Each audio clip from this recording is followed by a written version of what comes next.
Es un placer compartir con ustedes este día del jueves 7 de enero del año 2016. Es una alegría y una fortuna poder hacer esta hora de trabajo cada día en su canal 35 Sport Vision. Vamos a comenzar con una declaración.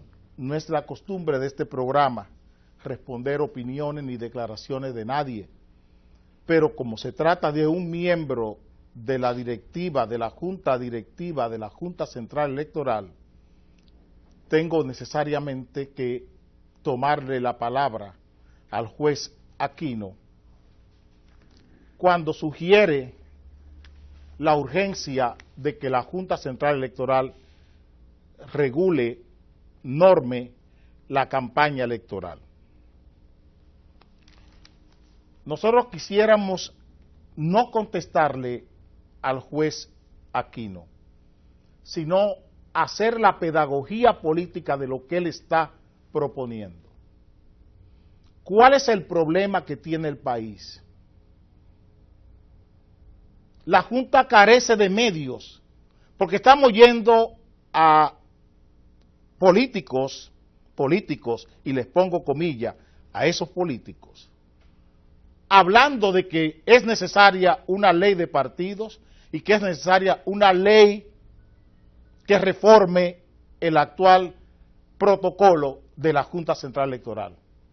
Nosotros creemos que sí, pero ninguna de las dos cosas son condición sine qua non, o condición obligatoria, o condición necesaria y suficiente para que aquí la Junta no pueda actuar. Hoy la Junta no toma decisiones, no provoca resoluciones, violando la Constitución, violando los derechos de la gente, poniéndole límites a la cédula, violando la propia ley de cédula. La Junta no es capaz de hacer eso.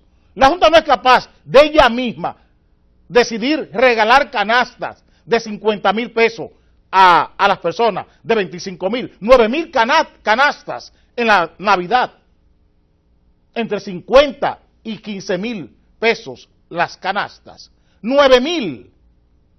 La Junta no hace eso.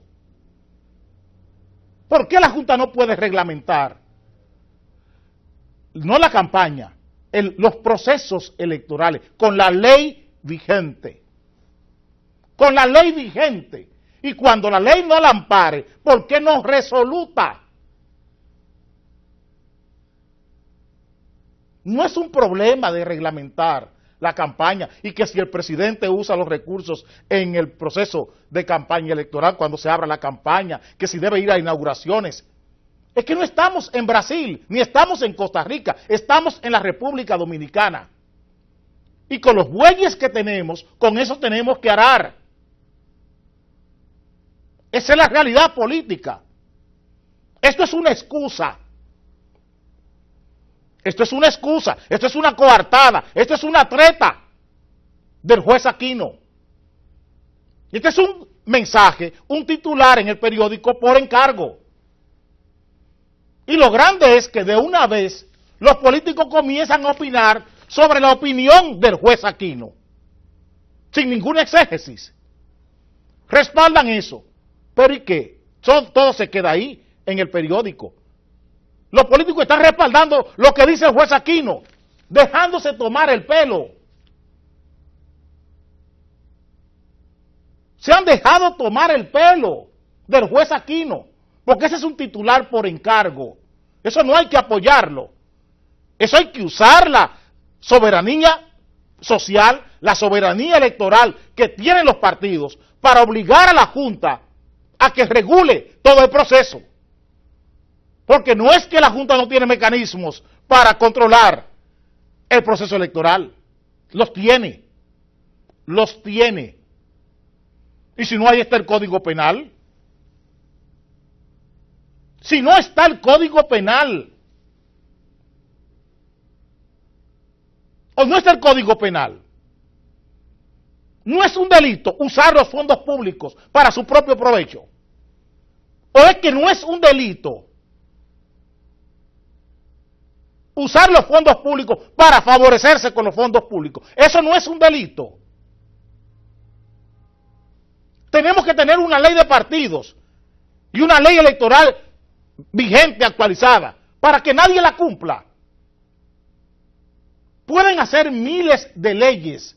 El problema aquí es quién cumple. ¿Dónde están los instrumentos que obligan a cumplir la ley? ¿Dónde están esos instrumentos políticos? ¿Dónde están esos instrumentos democráticos? ¿Dónde están esos instrumentos democráticos para que aquí la ley se cumpla? Aquí no se cumple ninguna ley. Están pidiendo una ley de partido para esconder su propia mediocridad. Todos esos políticos que están pidiendo una ley de partido, lo que están es escondiendo su propia mediocridad. Dignifican su mediocridad. Su inopia política la dignifican buscando una ley nueva, una ley vigente, electoral, buscando una ley de partidos.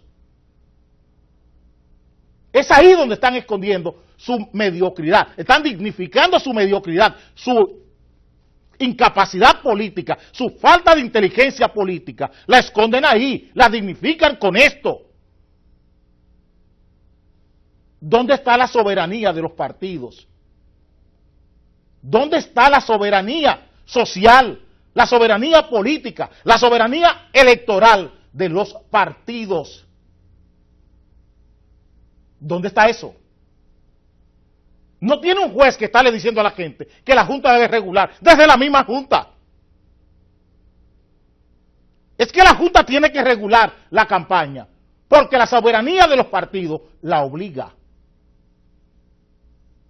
Porque la soberanía de los partidos la obliga. ¿Qué hizo Guatemala? Guatemala pidió ley de partidos. Guatemala pidió ley electoral. Para quitar del poder a la vicepresidenta y quitar del poder a Otto Pérez Molina 6 días antes de las elecciones. Quitar al presidente de Guatemala. Fue en las calles. Los partidos hacen valer su soberanía social, su soberanía política y su soberanía electoral en las calles. Lo que pasa es que ningún partido quiere salir de la comodidad. Tenemos dirigentes políticos acomodados. Ese es el gran problema que tenemos. Y por eso es que decimos cada día, no nos sentimos representados en ningún dirigente político de este país. A nosotros, si nos tocara algún día dirigir un partido político aquí en este país, no es verdad que estaremos buscando leyes. Haremos valer los derechos electorales, los derechos sociales, los derechos democráticos de nuestros militantes en las calles. Es en las calles. Esa mayoría que tiene el PRM, que tiene el Partido Reformista, no es para estar jugando con ella a un titular de un periódico. Es para reivindicar los derechos de los ciudadanos cerca de lo que padecen los ciudadanos. Es ahí donde deben estar los partidos políticos. Cerca de los ciudadanos, en las calles. Es la lucha social lo que le corresponde a un partido cuando está en oposición. No la comodidad. No dar declaraciones desde un despacho. Un partido en oposición, no de oposición, que es lo que tenemos aquí. Un partido de la oposición hace valer sus derechos cercano a la gente. No necesita que un juez le tutele. No necesita un partido que un juez le tutele. Siempre tengo que decir el ejemplo de José Francisco Peña Gómez cuando las elecciones del año 94.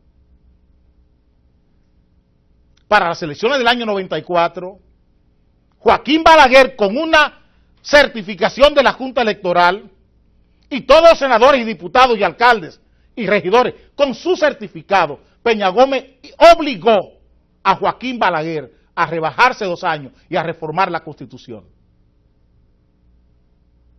¿Dónde están los peñagomistas del PRM? ¿Dónde están los peñagomistas para hacer valer esa soberanía social que tenía Peña Gómez en el año 94? Es así que entendemos en Acción Popular la política. Es en las calles que se reivindican los derechos electorales, no en el tribunal electoral. Es en las calles, es con la cercanía de la gente. Y el mejor ejemplo lo tenemos en Guatemala. El mejor ejemplo lo tenemos en Guatemala, un país con una democracia recentina de menos de 20 años.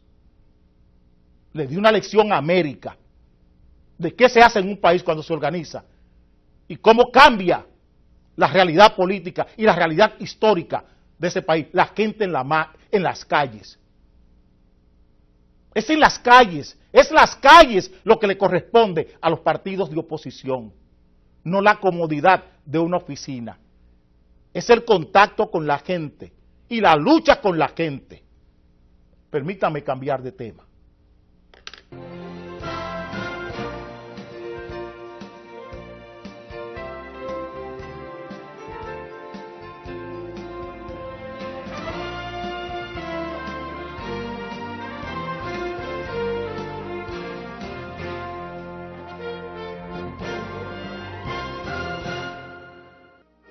Que el sol va saliendo y hay que enhestar la bandera, pues cada matiz encierra lo que hicieron los mayores, por el bien de los honores y el rescate de la tierra.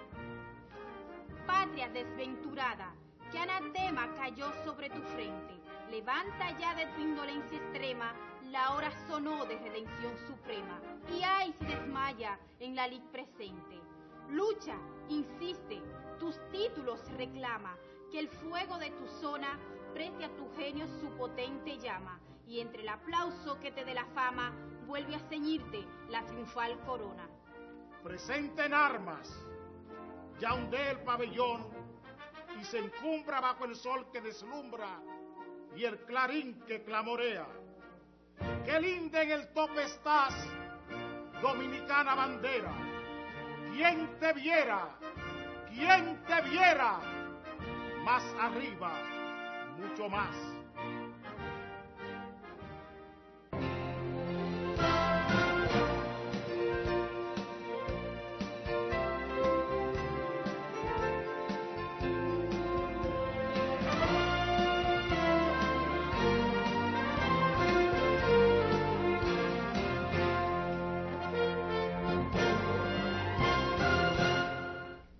Una columna que redacta el señor César Medina, embajador dominicano en Panamá, hablaba el domingo pasado de una campaña agresiva. Aquí está el titular de César Medina en el periódico Listín Diario del domingo. Hablaba de que hacia mayo el PLD y la reelección desarrollarían una campaña agresiva. Y él está también muy agresivo desde su columna en el periódico Listín Diario. Ayer, el señor César Medina dejó ver esa agresividad en un artículo que escribió en el periódico Listín Diario de ayer. ¿Dónde está César Medina, por favor? Ahí. Su artículo dice, aspirones en Oriente, en referencia a las personas del PLD que aspiran a sustituir al alcalde fallecido, Juan de los Santos. Nosotros creemos pertinente que hagamos la pedagogía política de lo que ocurre a lo interno del PLD. Porque todo lo que ustedes están viendo, esta agresividad en la campaña de la que habla César Medina, lo contrario de la agresividad es el miedo. Quien tiene miedo se vuelve agresivo, agrede, no es valiente, agrede. La agresividad es lo contrario del miedo. Y todo el miedo que está volcado en el PLD hoy tiene que ver con las elecciones de mayo. Que hubo un presupuesto en abril y que ese presupuesto se está viendo con grandes obstrucciones y grandes dificultades para completarse, para conjugarse todavía en el mes de enero del año 2016. Con la vacante inesperada de la alcaldía de Santo Domingo Este, se ha desatado una serie de aspiraciones en Santo Domingo Este, en el ayuntamiento que dirigía Juan de los Santos. Ayer el periódico Listín Diario traía este titular: PLDistas declaran campaña abierta en Santo Domingo Este. Y el periódico Listín Hoy, de ayer, también señalaba los posibles aspirantes a esa vacante. Están ahí. Hay diputados y hay dirigentes del PLD. Dentro de ellos está el diputado Ramón Cabrero, la diputada Karen Ricaldo, Alfredo Martínez, está el señor Luis Hernández, quien fuera director de presupuesto, está Domingo Jiménez, quien fuera regidor del Distrito Nacional cuando Santo Domingo Este no existía como demarcación, solo teníamos el Distrito Nacional. Conocí a Domingo Jiménez siendo regidor por Santo Domingo Este. Hablo del año 2000, de los años 2000 hasta el 2002. Eso es lo que puedo decir. Pero ¿qué quiero que ustedes entiendan de esto? Se habla, propone César Medina a la senadora Cristina Lizardo para que fuera la sustituta del alcalde Juan de los Santos. Es una pena, reitero, que los políticos y quienes se encargan de escribir sobre la política desconozcan los juegos del poder. Juan de los Santos,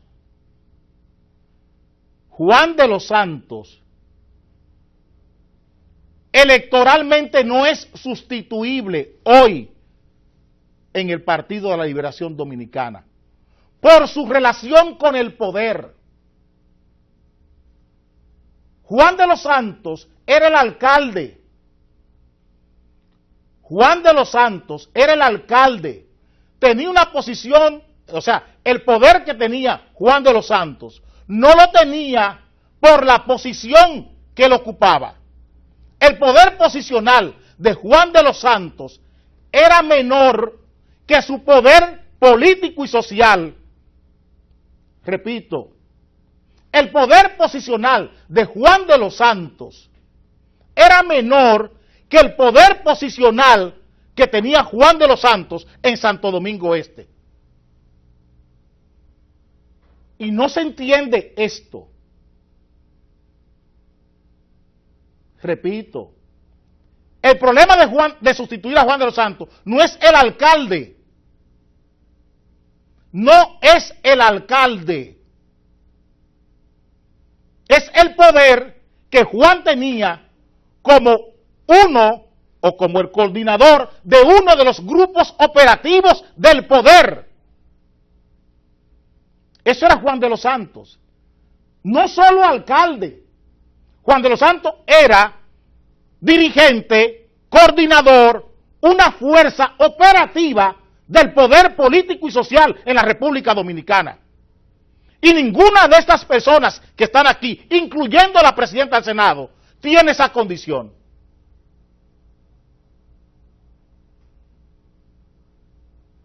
¿Por qué Juan de los Santos tenía la mayoría del alto mando de la Marina de Guerra y de la Fuerza Aérea fichado en sus empresas? ¿Por qué Juan de los Santos tenía coroneles de la Marina, generales de la Marina, generales de la Fuerza Aérea, coroneles de la Fuerza Aérea que recibían dotaciones de sus empresas? Juancito Esport. ¿Por qué Juan de los Santos decidía en la Marina de Guerra y decidía en la Fuerza Aérea Dominicana? ¿Por qué Juan de los Santos despachaba con el presidente de la República? ¿Cuál de esa gente está en capacidad? ¿Quién de esa gente está en capacidad?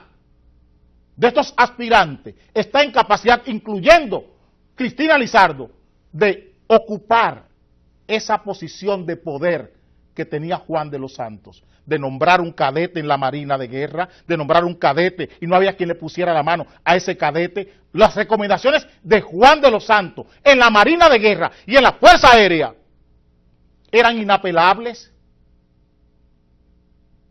Y que me desmientan los jefes de Estado Mayor de la Fuerza Aérea y los jefes de Estado Mayor de la Marina de Guerra pasantes, incluyendo los que están. ¿Qué necesitaba Juan de los Santos en la Marina de Guerra y en la Fuerza Aérea que le obligara o que le llevara a seducir a oficiales de alta graduación de la Marina y de la Fuerza Aérea para tenerle con sueldos en Juancito Esport, en sus empresas? ¿De dónde aparecerá el dinero para Cristina Lizardo pagarle a esos señores? ¿Cómo Juan de los Santos llega a ser jefe de la Federación de Municipios? ¿Quién de ellos podrá ser jefe de la Federación de Municipios? ¿Por qué los alcaldes del PRD, del reformismo, tenían más confianza en Juan de los Santos que en Johnny John, el secretario general de la Liga? ¿Por qué pesaba más en la municipalidad dominicana el presidente de una organización informal como es FEDOMU, una organización no gubernamental como es FEDOMU, donde pierde la vida? ¿Por qué los síndicos se reúnen con Juan de los Santos en FEDOMU y no se reúnen con Johnny Jones en la Liga Municipal Dominicana? ¿Qué encanto oculto tenía Juan de los Santos que le permitía darse esos lujos? Ahora creo que están entendiendo por qué lo pasaron por FEDOMU, por qué lo llevaron al comité político, a la Casa Nacional del PLD, por qué lo llevaron al Congreso, por qué lo llevaron al Ayuntamiento, por qué el viacrucis con su cadáver, por qué los días de duelo. ¿Qué encanto tenía Juan de los Santos que le permitió eso? El poder no juega a lo electoral. Al poder no le importa los temas electorales. Al poder le importa su permanencia. Y el PLD tiene hoy un gran problema para sustituir ese alcalde. No el alcalde, el poder político y social que tenía Juan de los Santos. Pregúntale a Homero Lajara Solá, ex jefe de Estado Mayor de la Marina de Guerra, ¿qué pasó? ¿Cómo eran sus relaciones con ese señor? ¿Y por qué saltó del cargo? ¿Por qué ese señor le hizo saltar del cargo?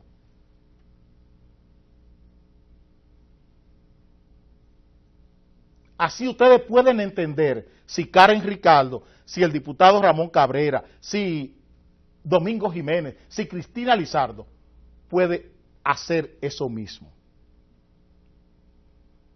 ¿Por qué Juan de los Santos no tenía suspensión en el despacho del presidente de la República? ¿Por qué Juan de los Santos despachaba con el presidente de la República?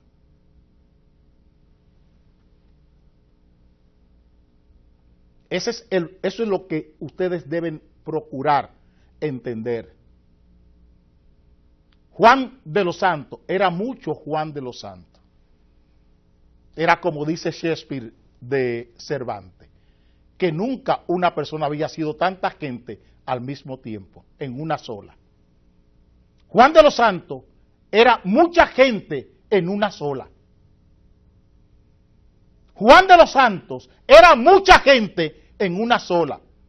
Por eso cuando pasa lo que pasa, les dije a ustedes que solo iba a tratar el tema que estaba pendiente, lo que estaba en presente, y que de la persona Juan de los Santos iba con el tiempo a aclararle algunas cosas para que ustedes entiendan, no todo lo que yo sé, sino lo que ustedes hoy entendemos que ustedes deben saber. Eso es lo que estamos haciendo.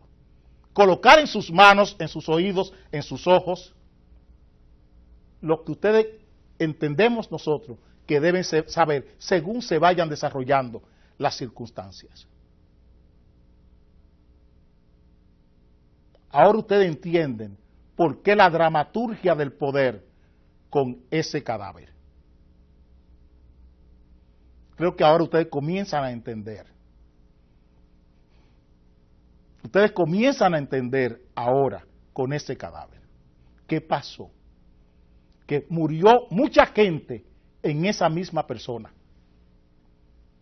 Juan de los Santos era mucha gente en uno solo, como dice Shakespeare de Cervantes. Permítanme cambiar de Cervantes.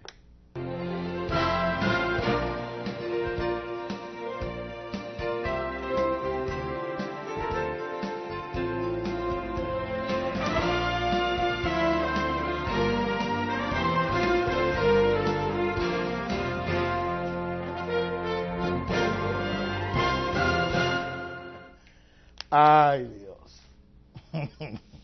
Dani está gozando aquí.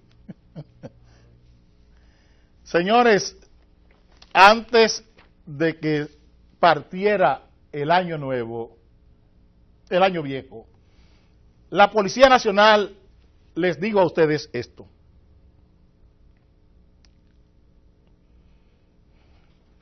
Más de 35,000 policías van a vigilar los festejos de fin de año. Y ayer, el ministro de Interior y Policía le decía al país esta otra noticia. Mayoría de las armas entran de contrabando, vienen de Estados Unidos. Y eso dijo el ministro de Interior y Policía ayer, que la mayoría de las armas entran de contrabando de Estados Unidos. Y dijo que la confidencia se la dio un oficial de la embajada norteamericana. Nosotros aquí, ¿qué hemos dicho con relación a las armas? Con relación a las armas, ¿qué hemos dicho?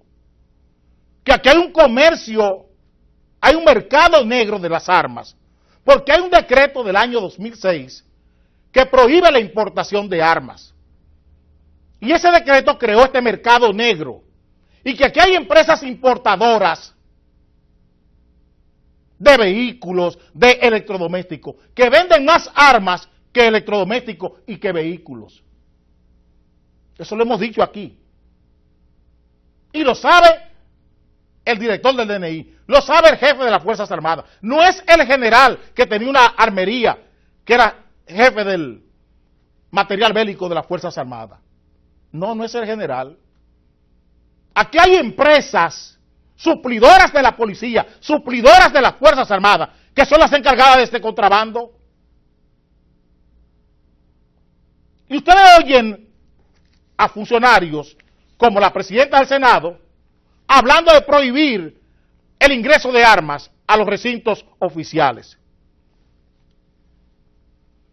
Todo eso es populismo penal, como les decía ayer. Les voy a poner un ejemplo. En las postrimerías del año pasado, en Ponce, en el recinto policial de Ponce, en Puerto Rico. Un policía investigado por un alijo de droga que salió de República Dominicana hacia Puerto Rico, investigado por la DEA. Un policía de Ponce, investigado por la DEA, con un proceso de investigación abierta, por un alijo de droga que salió de República Dominicana, entró al recinto, mató al jefe de la policía de Ponce, mató a una teniente y mató a otra policía y luego se suicidó él en el cuartel, en el recinto.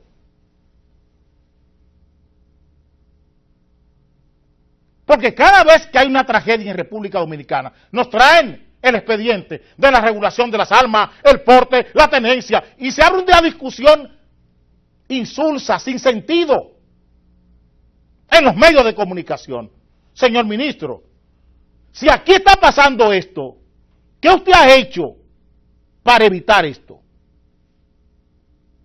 Si usted sabe que aquí el contrabando de armas viene de Estados Unidos, ¿qué usted ha hecho desde el Ministerio de Interior y Policía para evitar que esto ocurra?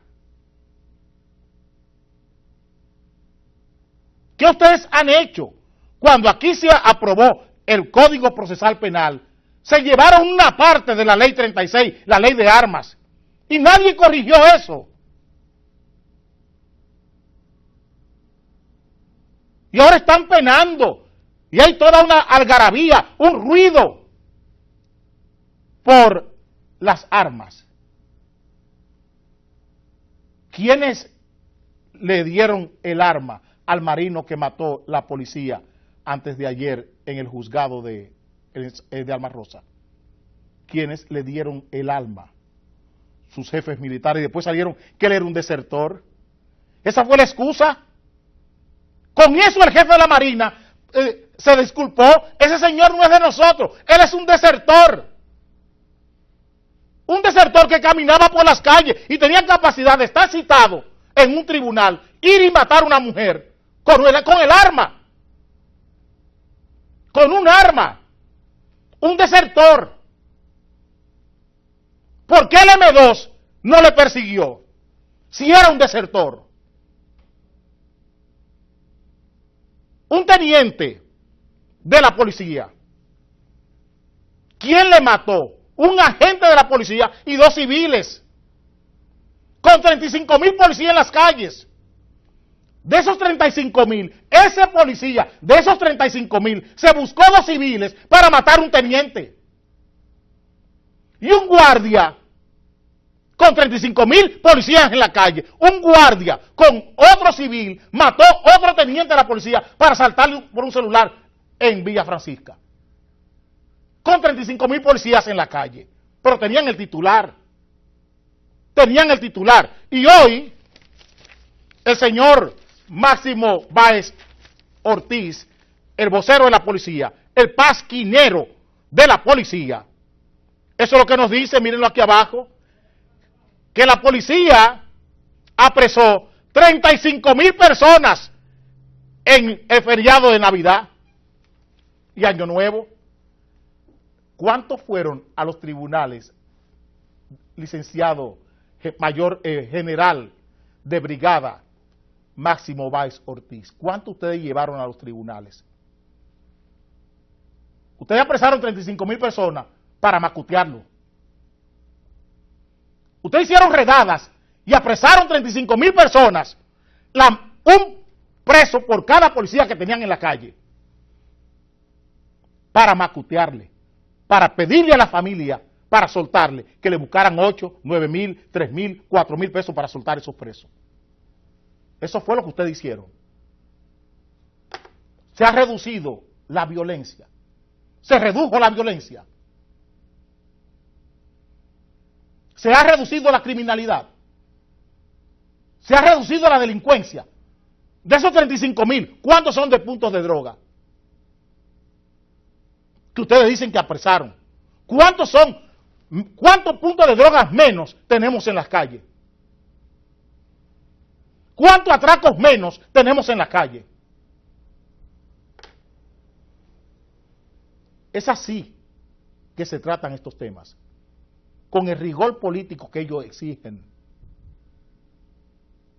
Nosotros no vinimos aquí a envolver en trapo los gases malolientes del poder. No vinimos aquí a eso, ni ese ha sido nuestro oficio, nunca. Permítame cambiar de tema.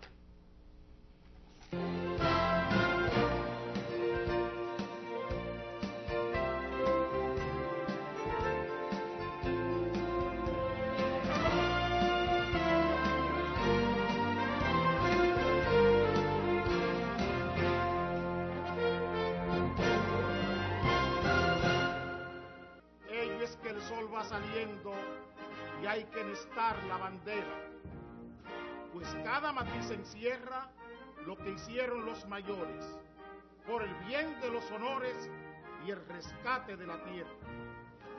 Patria desventurada, que anatema cayó sobre tu frente, levanta ya de tu indolencia extrema, la hora sonó de redención suprema, y ay si desmaya en la lid presente. Lucha, insiste, tus títulos reclama, que el fuego de tu zona preste a tu genio su potente llama, y entre el aplauso que te dé la fama, vuelve a ceñirte la triunfal corona. Presente en armas, ya ondea el pabellón, y se encumbra bajo el sol que deslumbra, y el clarín que clamorea. ¡Qué linda en el tope estás, dominicana bandera! ¿Quién te viera? ¿Quién te viera? Más arriba, mucho más.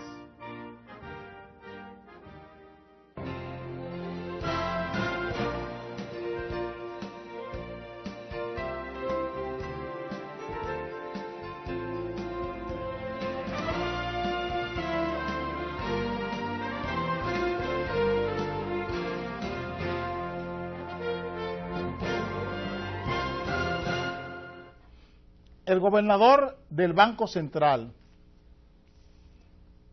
justifica el crecimiento de la economía en un 7% y la imperceptibilidad de ese crecimiento en la sociedad, porque dice, él vuelve sobre su vómito del año pasado. Él echó fuera sus vómitos, volvió a comérselo durante el año, y parece que alguna copa de champán le provocó alguna burbuja en el vientre, y en lugar de coger rumbo sur, esa burbuja cogió rumbo norte y salió por su boca ayer. Él viene y le dice al país que el problema de la economía es que no hay aumento de salarios, que para que se sienta el crecimiento se tiene que aumentar los salarios. Yo quiero decirle al gobernador del Banco Central y a la Junta Monetaria que es muy cómodo siendo un vago, repito, que es muy cómodo siendo un vago y además una botella, como es el cartel que dirige la Junta Monetaria y la gobernación del Banco Central, que como botella, cobrando sueldos altísimos y dietas altísimas, se puede hablar de aumento salarial. Pero que en un país donde el año pasado menos del 50% de las empresas fue que pudo aumentar los sueldos y salarios de sus trabajadores, ese aumento de un 14% que se aprobó en el Comité de Salario, solo menos del 50% de las pequeñas, medianas y microempresas fueron las que pudieron hacer esos aumentos en el orden en que lo dispuso el Comité de Salario. Y ese señor hoy le dice a las empresas que tienen que subir los salarios cuando él no puede justificar el que gana. Cuando él no puede justificar, ni él, ni la bancada de vagos que tiene el Banco Central, pueden justificar la operación del Banco Central, Porque el Banco Central en su operación es deficitario. Aquí no se habla del déficit operativo del Banco Central. Aquí se habla del déficit cuatrifiscal, que ha llegado a 8.000 millones de dólares. De eso tampoco él quiere hablar. Y que esos 8.000 millones de dólares, más los 2.000 y tantos que hay que buscar a cada rato por año para apalancar la tasa cambiaria, quienes suplen los impuestos son esas empresas a las que él quiere que le suban los sueldos a los trabajadores. ¿Por qué él no le pide a su jefe, a quien le nombró ahí, que le suba los salarios a los empleados públicos, a los policías y a los militares? Que dijo en una rueda de prensa, en un almuerzo con los periodistas que le gusta, que era una tragedia que aquí una gente tuviera 10.000 pesos de salario mínimo. ¿Por qué esa tragedia de 10.000 pesos de salario mínimo él no la lleva a los policías, no la lleva a los empleados públicos? Si es una tragedia. ¿Por qué no hace justicia? ¿Por qué su jefe no provoca lo que ya este país necesita? Una reforma al sistema laboral del país. ¿Por qué no hablamos de una reforma laboral en el país? ¿Por qué no hablamos de un pacto fiscal en el país? Empresas lastradas por la sospecha de las ganancias que puedan tener y tienen que pagar un anticipo, descapitalizarse para pagar un anticipo. Aquí hay empresas como la Cervecería Nacional Dominicana, Brugal, empresas nacionales que se han desnacionalizado porque a veces tenían que incurrir en préstamos para pagar el anticipo fiscal cada año, endeudarse o emitir bonos. Eso hacía la cervecería. Ahí llevaron la cervecería, ahí llevaron a Brugal y a una serie de empresas nacionales a desnacionalizarse. Y estoy hablando de empresas grandes. ¿Qué pasa con las empresas pequeñas? ¿Cuánto le cuesta un empleo a una microempresa en este país? ¿Cuánto le cuesta un empleo a una microempresa, a una mediana empresa? ¿Cuánto le cuesta, señor gobernador? ¿Qué ustedes le imponen a esas empresas cada año? ¿Cuánto les roba el Estado a la estructura productiva de este país y a los hogares cada año? 46.000, 47.000 millones de pesos le quita a la economía este gobierno. 46.000 millones de pesos le quita a la economía en impuestos este gobierno para endeudarse y quitarle competencia a los bancos. ¿Dónde está la reforma al sector financiero? ¿Dónde está la reforma para abaratar el costo del dinero? Para que las empresas tengan flujo de capitales. ¿Dónde está eso? ¿Con qué ustedes quieren que las empresas suban salarios? Cuando aquí tener una empresa es un pecado y es un delincuente. Toda persona que aquí crea un empleo, que crea una empresa, es un sospechoso del gobierno. ¿O no es eso lo que se está haciendo? Todos los inspectores del mundo le llegan antes de que le entren 10 pesos a cualquier empresa de este país. Hay que entenderse con impuestos internos. Hay que ir a pagarle impuestos para que un grupo se los robe y para que un dependiente clínico como el gobernador del Banco Central, dependiente de un psiquiatra, porque solo una persona con necesidades especiales en su conducta, en sus emociones, es capaz de decirle a este país en enero, con un aumento generalizado de impuestos, que las empresas tienen que subir los sueldos. Hoy, ¿por qué no hay una disciplina fiscal en el Estado? ¿Cuánto traslada a la productividad nacional el gobierno de los 660 y pico de mil millones de pesos que va a manejar este año? ¿Cuánto van a incentivar la productividad en este país? ¿Cuánto van?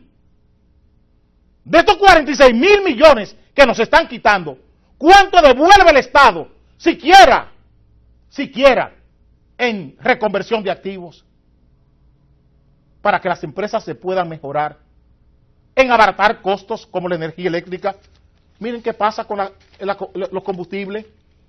Este es el titular del Nacional.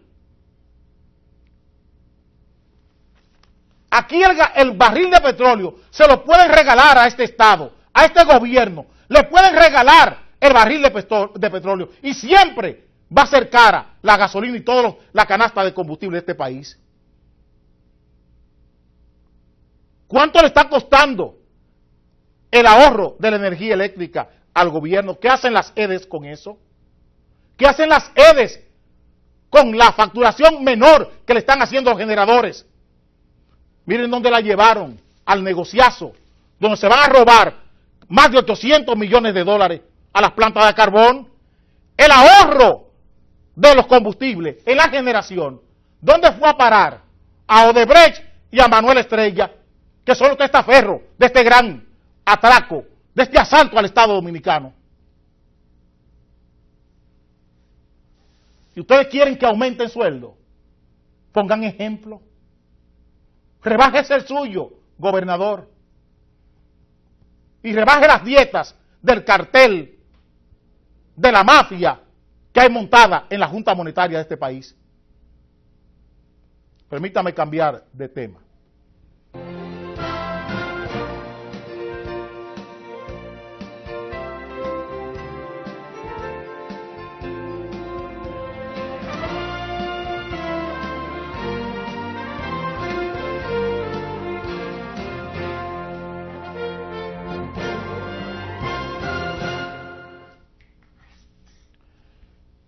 Ayer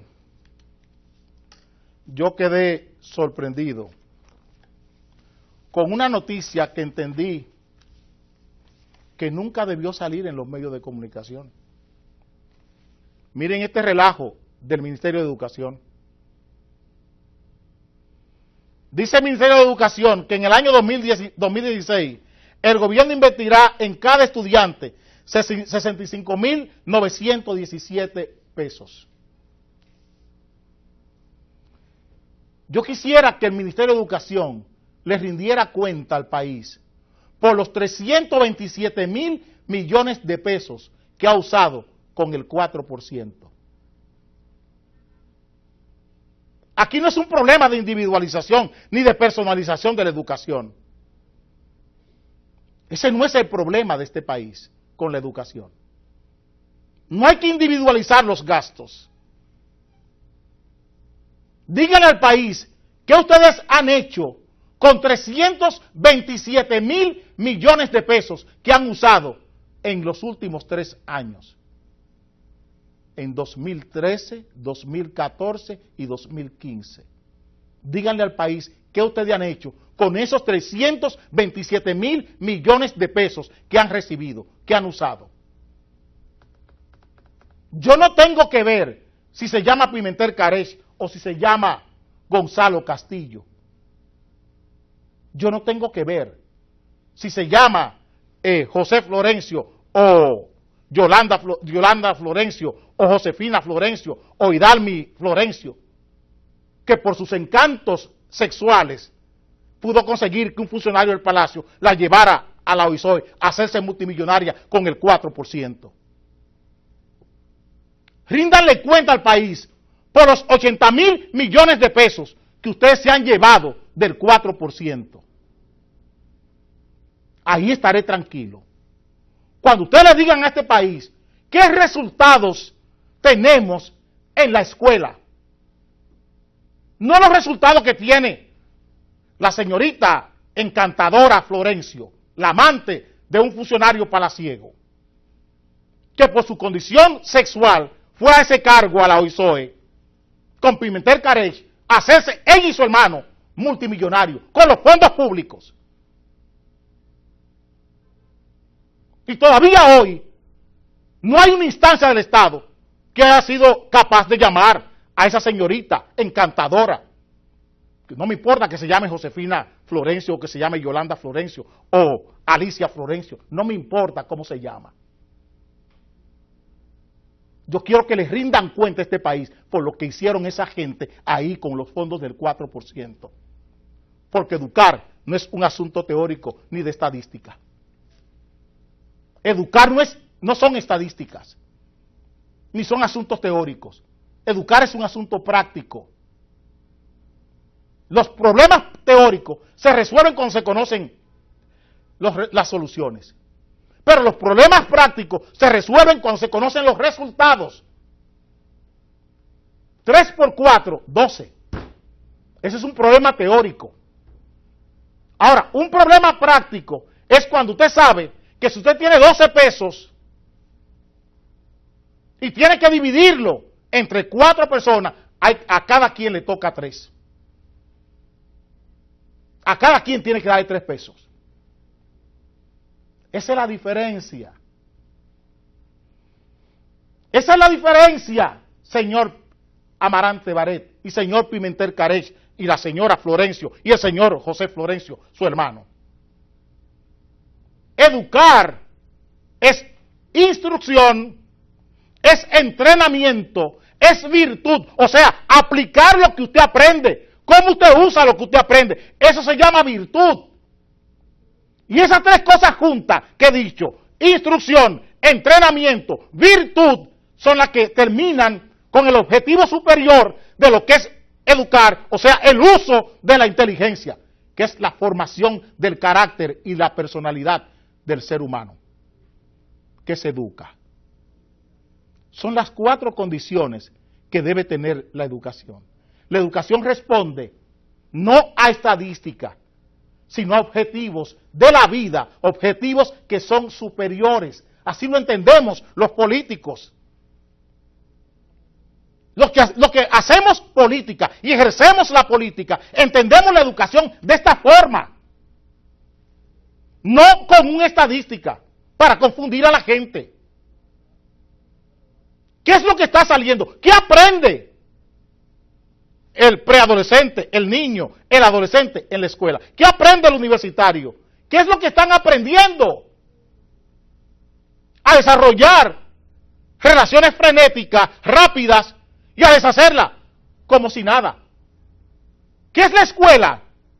¿Qué relación tiene la escuela? ¿Qué relación desarrolla la escuela con el alumno, con los padres, con el vecindario, con la comunidad hoy? ¿Qué hace la escuela? Crea responsabilidades mutuas en la sociedad. La escuela dominicana crea responsabilidades mutuas. ¿O no estamos viendo que los grupos se hacen y se deshacen sin ningún compromiso y sin ninguna obligación? ¿Qué tenemos en las relaciones escolares? ¿Qué seres humanos estamos formando en las universidades?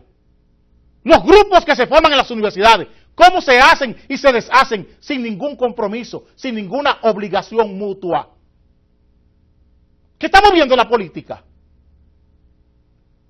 ¿Qué es lo que estamos viendo en la política, en la sociedad, en los clubes sociales, en la familia? No es eso. Es la escuela que está produciendo estos atascos sociales. Es esa escuela podrida la que ha perdido su norte. Y quieren conformarnos hoy con 65,000 pesos, 65,917 pesos que se va a gastar en cada alumno. ¿Para qué? ¿Para que aprenda qué? A ser un egoísta. A ser un individualista. Eso es lo que estamos creando.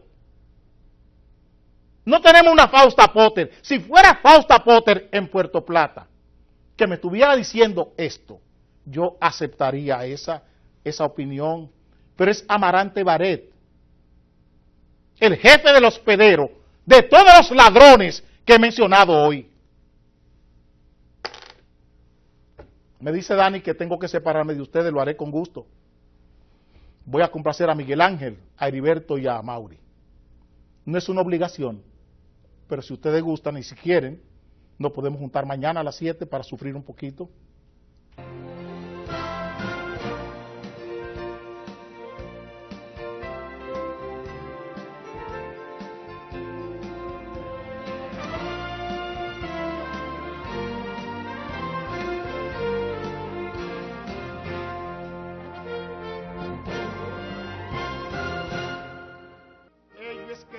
va saliendo y hay que enhestar la bandera, pues cada matiz encierra lo que hicieron los mayores, por el bien de los honores y el rescate de la tierra.